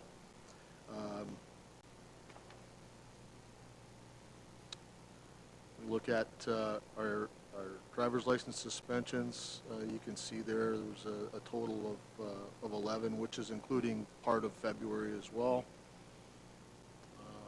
Alarms as well, the numbers are there for you. In January is 28, and just so far this month in February we've seen 12 for a total of 40. And 911 calls are at 49 for January and the first part of February as well. When we look to our community engagement initiatives and focus patrols, we continue to run our focus patrols in relation to foot patrols in the downtown core, as well as our cottage area patrols as well, and we'll have a report back come spring when we close those off. At the request of Kim Huffman and some concerns that were raised that she brought forward on behalf of the community in relation to mischiefs and thefts in Waterford. We conducted a focus patrol for 3 weeks from January to February. Certainly we did an analysis. Let me try that again. Certainly I think a couple mitigating factors, and I communicated this with Kim, is that we didn't see a lot. There were some entries, there were some minor properties, but I think perhaps there might have been maybe some perception perception that there were more. Nonetheless, our officers dedicated 23 hours of patrol in those areas that were identified through our analyst, with no reports of mischiefs related from those events. We've continued with the onset of opening up the snow trails in Norfolk County, continue with our focus patrol on occasion to education and enforcement on the snowmobile trails, and I believe, correct me if I'm wrong, I think we have 2 impaired charges just most recently within the last week in relation to motorized snow vehicles. Any questions in relation to that so far? Any questions so far? Go ahead, staff. Mr. Chair, I just wanted to add one more focus patrol we have on the go right now. We're doing in conjunction with Norfolk County bylaw, and that's to address overnight parking infractions in the town of Delhi. We currently laid 15 tickets, and we're able to fill in a gap there where bylaw is not available, and working very well. I just wanted to comment on that. Thanks. Thank you very much. Anything further from any other member? Mr. Santos? Thank you, Mr. Chair. To our Chief of Police, on page 41, January of 2021, I noticed possession. Last year, there was 5 charges for possession, and this year, 0. So is this a good sign? Oh, in relation to the drugs there? Yes, the possession. You said 40 or 41? Oh, sorry, yeah, page 41. 41, top of the page? Yes. Well, the possession issue, some of our possessions, that would relate more to the hard drugs. Our officers are regularly laying provincial offenses notice under the Cannabis Act.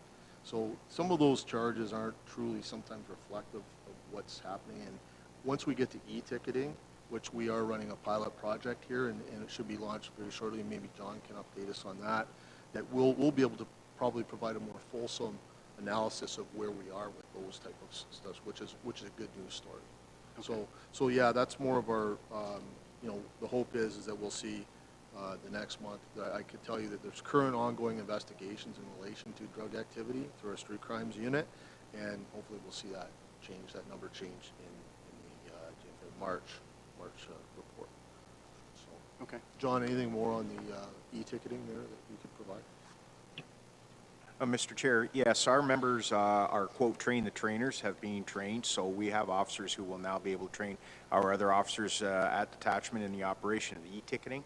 Part two of that is the technology is currently being updated in each of the cruisers to ensure that we'll be able to go online, and it's anticipated April start date for the program.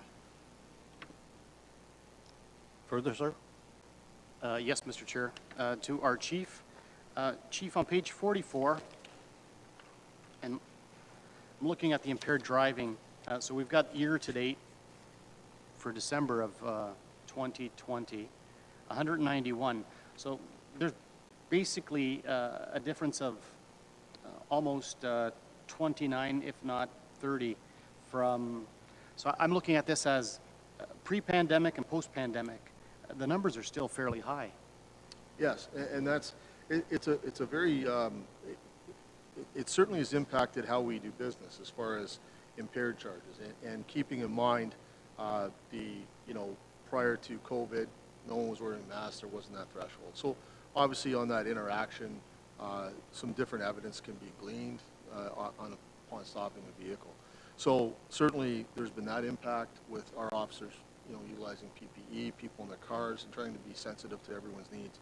But yes, there still continues, and I think these charges are probably more diligently or more difficult to have obtained probably than some of the ones in 2019, just because of the ability for officers to smell and detect. So that to me is a very good number given the challenges that our officers have had, because they have their own concerns when it comes to the current state of the pandemic as well. So, Mr. Chair, just to carry on with that, so I mean, we were talking about school buses today, and when I look at these two numbers, I just say to myself, this is basically 2 school buses full of impaired drivers. Okay, I'll use that analogy. At the end of the year, we have 2 school buses full of impaired drivers plus a little minibus, which is equivalent to about 191, and I did the math here, and they have to be prosecuted. So the question I have, Mr. Chair, to our Chief of Police is, how is our Crown Attorney and the 2 assistant Crown Attorneys dealing with this issue? Because, I mean, there's a lot of effort and time that goes into these charges from a police standpoint. So I'm just wondering, is it lagging behind with the court system, or are we seeing consistency and continuity of these charges being laid? Through you, Mr. Chair, I really can't speak to that as far as the Crown, but we've seen very minimal impact.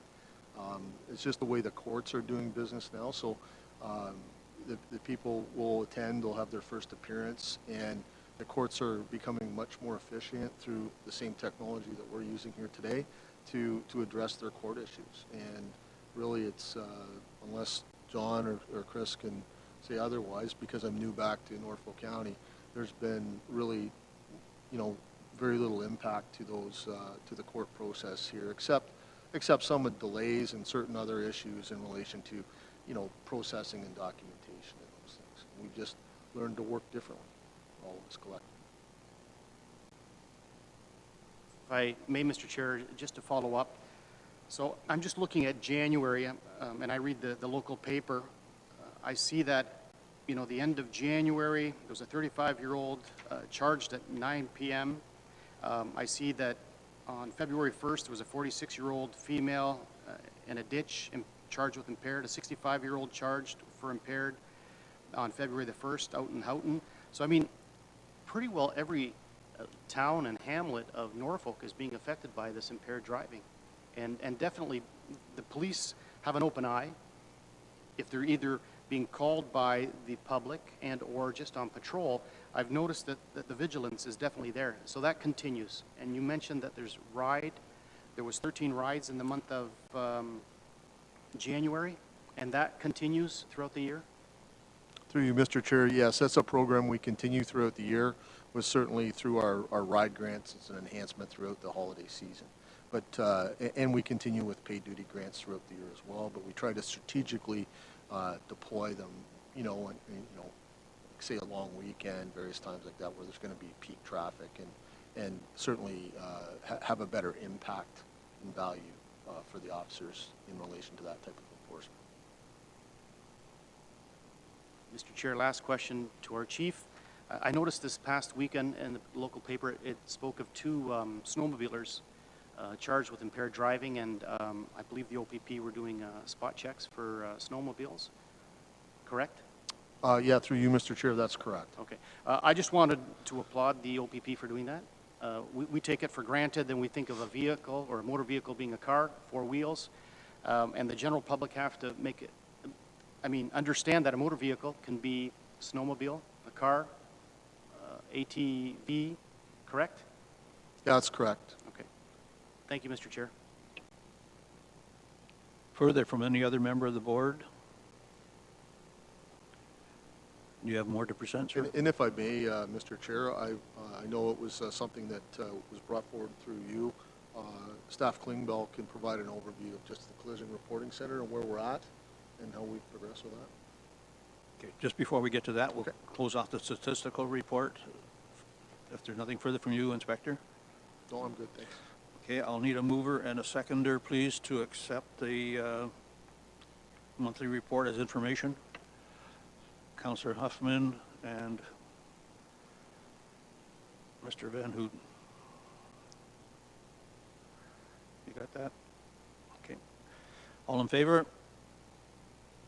Unanimous. Thank you very much. Okay, then we'll go to an update on the Accident Reporting Center. Staff, Klingbeil.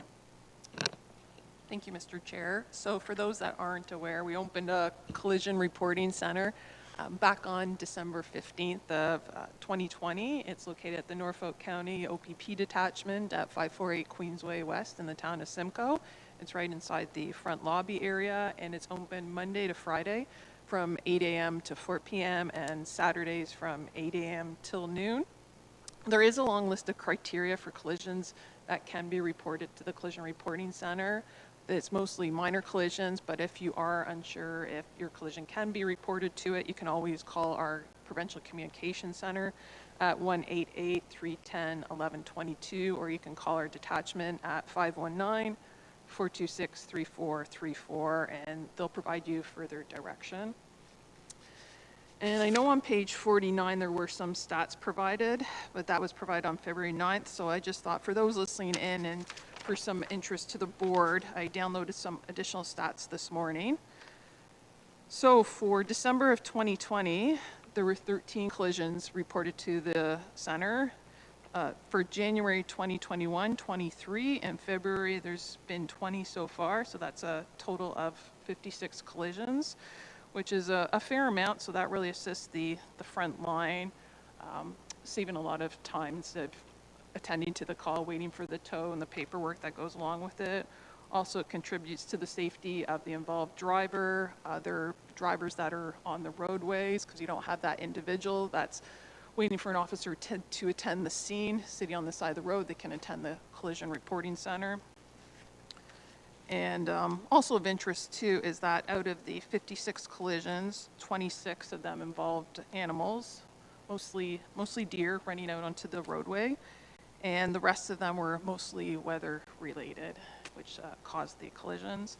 And in addition, 55 of the 56 were property damage only, and just one of the collisions was minor injury to the individual.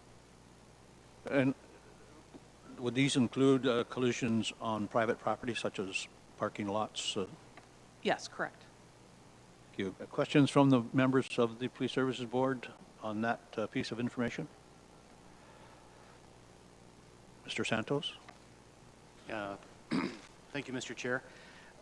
To the staff sergeant, so from what I understand is it's becoming easier for our citizens to go in and report this accident instead of waiting on the roadside for an officer? Is it a simpler process? Yes, yes. Okay. And is it working well? It has been. So it's staffed by civilian members and officers, but we have a good crew that's working in there, and anyone that's come to report a collision, very happy. Okay. Is this a pilot project, or is this something that definitely is here to stay? It's here to stay. Okay. Thank you, Mr. Chair. You're welcome, sir. Any other member have questions on the Accident Reporting Center? Here again, another initiative in Norfolk County to the extent that is possible, keep the officer on the front line doing the law enforcement and keeping the peace. The second item we have here is an update on the operational plan. Board members will remember that we did draft a strategic plan with a broader consultation of council and others, and then we sent it forward to the OPP for their activity and drafting of an operation or a tactical plan. So a little bit of update on that, please. Through you, Mr. Chair, I have nothing further to report than the last. My understanding it's been approved at the regional level, and it remains at General Headquarters for review. My hope is it will be out shortly, and I can follow up with some more inquiries. Thank you very much. And I just say that it is the expectation of the Police Services Board that those things that were included in our strategic plan, we hope to see detail in the ops plan as well. I raised this issue at the Zone 4 meeting, and others were interested in what we were doing, so we will be sharing some of that information with other Section 10 folks. And I think that you may see this a broader pickup going forward. And I did say on the meeting that, again, it was our expectation that we would see less and less of the corporate influence and more of the local influence in those plans. So I'll just leave you with that. Thank you. Any comment from the members of the Police Services Board? Seeing none, we'll move on. Oh, sorry. I need a mover and a seconder that the OPP updates regarding the Accident Reporting Center and the operation plan, the PSB strategic plan follow-up be received as information. Mover, Mr. Santos. Seconder. I need a seconder. Somebody. Thank you, Mr. Van Houten. All in favor? Thank you. That's unanimous. Okay, and that takes us to the OASPV Zone 4 meeting. Mr. Santos, you have something to say on that matter, please. Okay, thank you, Mr. Chair, and to our members and to the public. The meeting was well attended virtually. There were 3 members of the Norfolk Police Services Board in attendance. It was myself, Willie, and Dennis with respect to attendance. Just so that everybody understands, the Executive Director of the Ontario Association gave a presentation that outlined the efforts and the involvement of the Ontario Association of Police Services Board in assisting and developing certain regulations. So there's a new comprehensive Ontario Police Services Act of 2019, SOS 2019, and it's Bill 68. That date for Royal Assent is predicted sometime in 2022, I understand. Also, another issue at play was mandatory training for board members under OPP governance. So that, of course, falls under Regulation 50 and 70, which is being developed and reviewed. So that's for our members to understand. Also, the mention of the requirement for municipalities to develop and enact the community safety and well-being plan was also discussed, and it was recognized that the completion date hopefully will be July the 1st of this year, if everything goes well. What's held it back, unfortunately, has been the pandemic. Also with that, court security and prisoner transportation was also discussed. There's an online consultation process, and I believe the chair of the Police Services Board responded to that. And that consultation report is being presented to the Ontario government in March, so there will be some changes within the next year, for sure next year, guaranteed. And they're positive changes. And I know the police will definitely be on board with this. Also, in discussion was changes to Section 10 Police Services Board. There's new legislation, but my understanding, it does not affect us here in Norfolk County. This is more for the two-tier governments. So my understanding, it's more in the north, if I'm not mistaken. So that's a good thing. Also, the issue of illegal cannabis growing was raised, and I can tell you, God help us, our province of Ontario is dealing with major issues with this cannabis, and we definitely heard this morning from Mr. Slack and his deputation crew of Daphne Schuyler and Debbie France. But this is definitely a major problem right now as it stands in Niagara. And Niagara is looking to Norfolk for leadership, and they've connected, which is excellent. And they're grappling, there's no doubt. And so with that, I will be bringing a number of things that we've done here in Norfolk with the leadership of council and mayor and our board to kind of give direction. But we are definitely in the same structure of the federal government and cannabis. And so the Ontario Association is definitely going to disseminate this information and hopefully open up the doors so that other police services board throughout Ontario and possibly Canada can have a clear understanding of what's happening. So that's pretty well what took place a week ago today. And again, it was well attended, and I thank Dennis and Willie for attending. And as second vice chair, I can tell you that the Ontario Association of Police Services Board has a great voice to the Minister of Solicitor General and the Attorney General's office. So, I mean, what happens here around the table can hopefully go to a number of other tables, which of course can also continue on. But there's also a number of other associations, and I know that the mayor and council is very well aware of AMO. They're another voice that work in conjunction with the Ontario Association of Police Services Board. So the information is out there. What I have to say is, not only do we have a great voice, but we're learning how to understand each other, because the Police Services Board, I mean, there's issues that are taking place in Niagara that might not be taking place here in Norfolk, but there's similarities and we can definitely learn from each other. So that's pretty well all I could say in regards to that, Mr. Chair. And the meeting lasted approximately 3 hours virtually. Thank you. Thank you very much. Mr. Van Houten, anything you want to add to the report? Thank you. Thank you, Mr. Chairman. And is my voice coming through okay? I'm getting feedback, but I'm not sure. No? Coming through fine, thank you. Oh, okay. Thank you. Well, I think George did a very good report. It was my first time at the OA PSB meeting, and as they always are when you're talking with different municipalities around us, and it's always very educational. And I thought the meeting flowed extremely well. I learned a lot from it.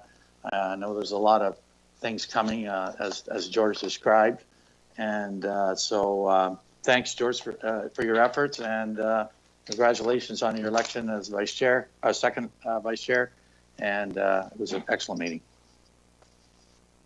Thank you very much. And so I think our next meeting is in June, yet the annual conference will be virtual. It'll be in May sometime, and so certainly whoever wishes to attend, that invitation will be coming out, if it has not already, through our secretary. I think we've already donated to sponsor that annual conference, and Not this year. They haven't sent out any correspondence about it yet. Thank you. So whenever we get that, we'll send that out, and certainly all members are invited to attend if they so desire. Thank you for that information.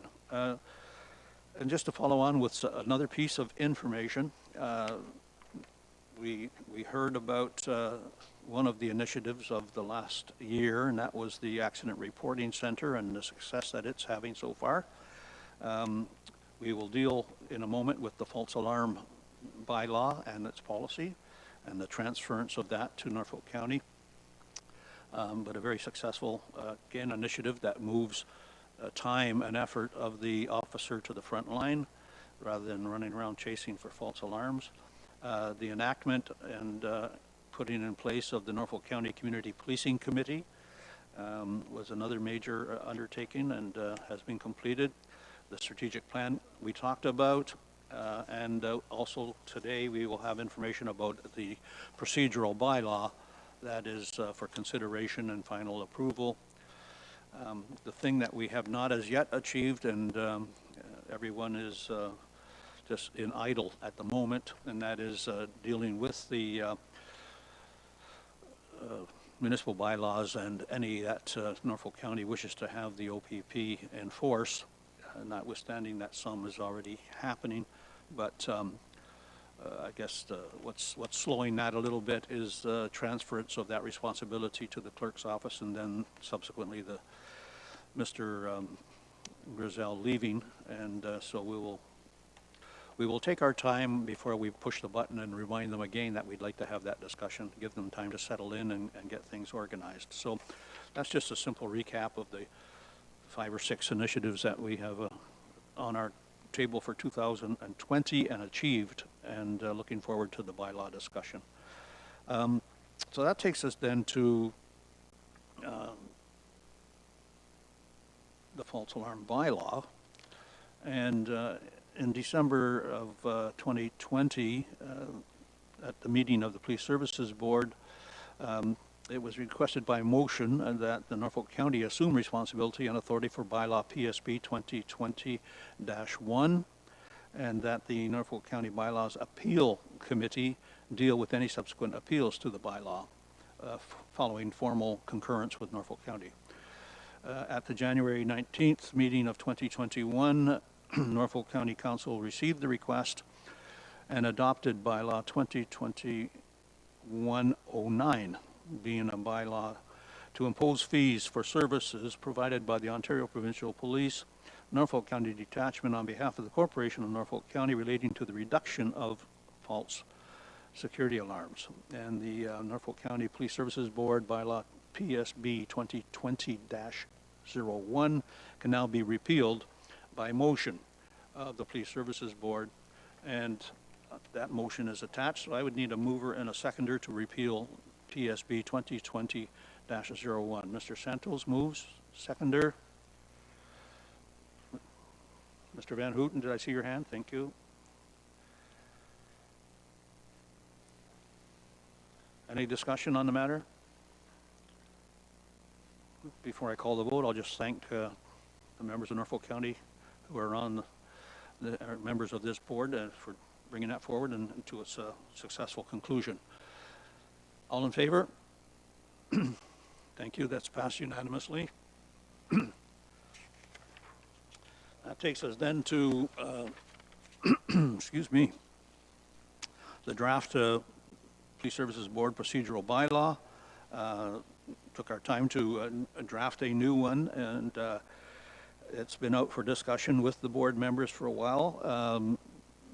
It's been made public that, in fact, there is a procedural bylaw in its draft format at the present time, and we'll deal with this more formally and accept it in April, giving some time for any comments and critique to come back to us on it. So just a heads up that that will be coming back to us in our April meeting.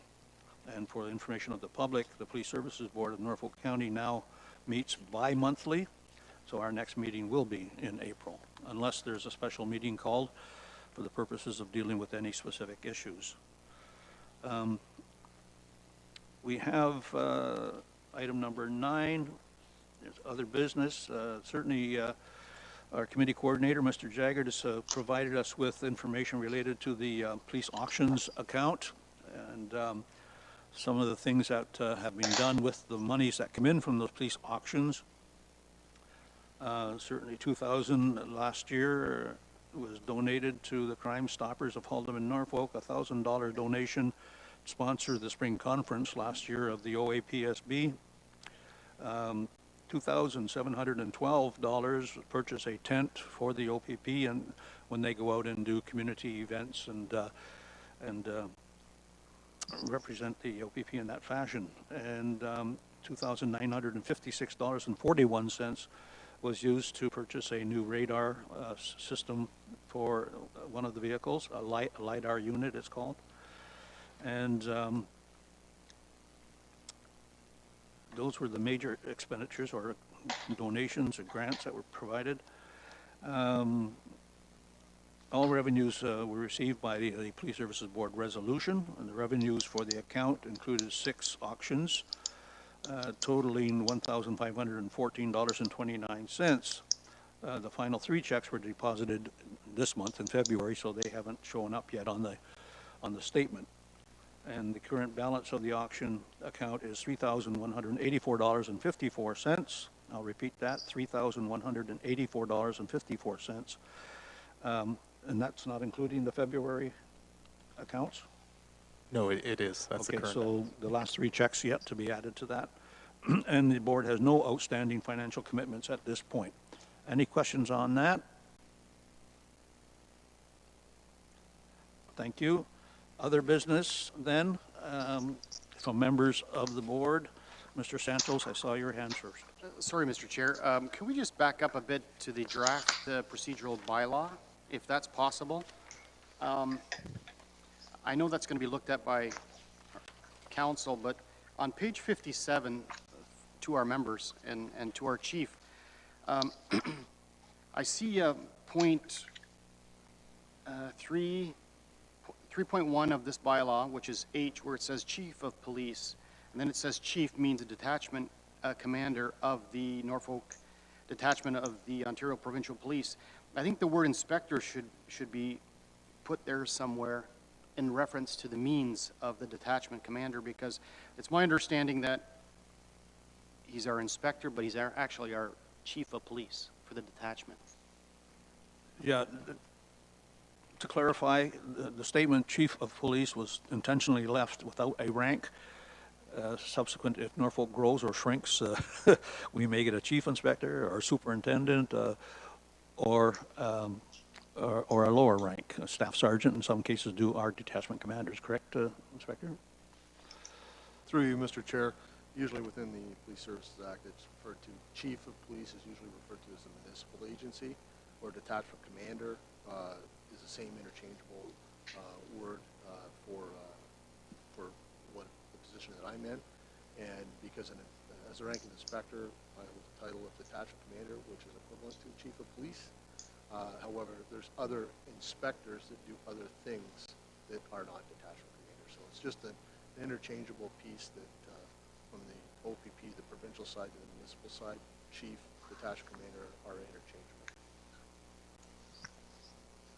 Thank you, Mr. Chair. And I just wanted to ask another question on that same page where it says member, means a member of the board.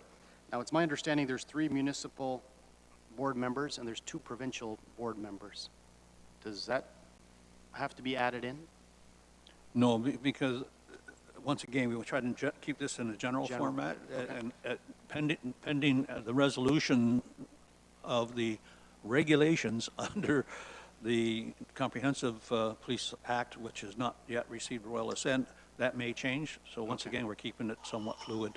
Okay.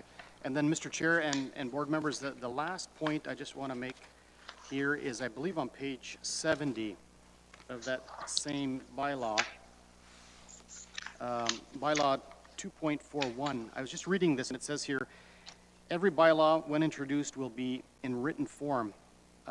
Should it not be typewritten form? I know it sounds minor, but I mean, again, am I nitpicking, or does it make a difference? Yeah, to be courteous, you are nitpicking.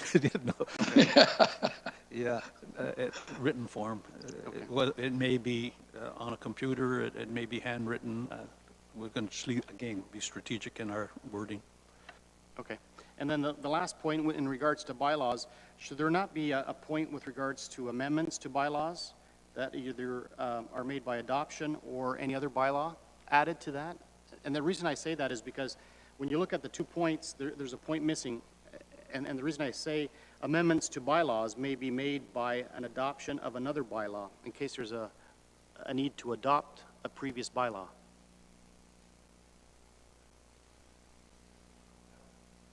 I would ask you to jump one page to number 25-1 and see if that doesn't answer your question on page 71.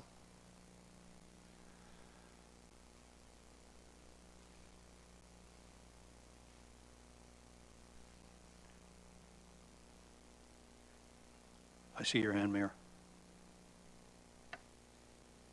Mr. Chair, if I may, I just have to leave for a phone call here at 11 o'clock. My apologies. Enjoy. Thank you.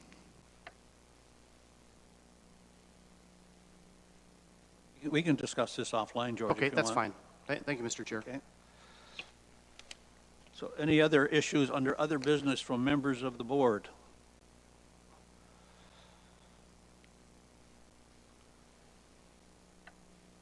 Seeing none, usually we have question period, and Mr. Sonnenberg or any member who is on the line, I don't see anyone there.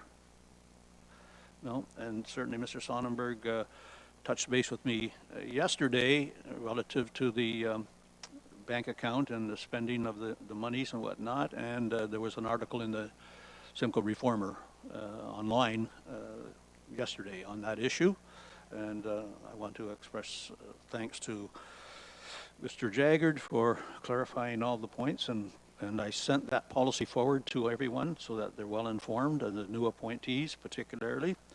That was passed in February of 2020. So if there are no other issues, no other questions, any member want to add anything to the agenda for discussion? No? Okay. We don't have an in-camera or closed session for discussion at all. No operational issues at this point to be discussed. That would not be discussed in open session. So I will entertain a motion that the Police Services Board adjourn at 11:02. Mr. Van Houten and Mr. Santos. All in favor? Thank you. Thank you, Councillor Huffman, for your attendance online. And we'll see everybody in April, if not before. Thank you very much. Thank you. Everybody have a great day. Thank you, Kim, and thank you, Mr. Chairman. Thank you, everyone.